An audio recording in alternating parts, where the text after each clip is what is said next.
ശരിക്കുണ്ടല്ലോ ഒരു ഇമാമ് ഒരു വ്യക്തി പള്ളിയിലേക്ക് കടന്നു വരുന്നുണ്ട് എന്ന് അറിഞ്ഞു കഴിഞ്ഞാൽ അവനെ റുക്കോയിൽ കാത്തിരിക്കണം, പ്രതീക്ഷിച്ചിരിക്കണം. അത് ഇമാമിൻ്റെ മേലിൽ ബാധ്യതയാണ്.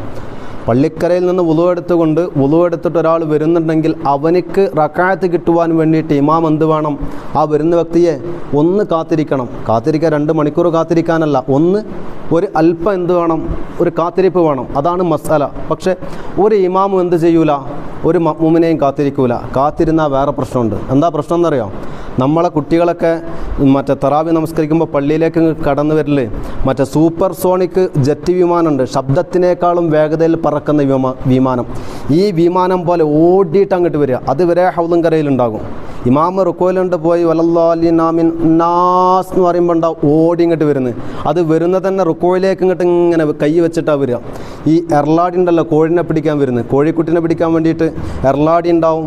7ാം ലോകത്തുനിന്ന് ഇങ്ങോട്ട് കൂഴ്ന്നിട്ട് ജറകക്കനെ ഒന്ന് ഉഷാറാക്കിയിട്ട് ഇങ്ങനെ വരുന്നത്.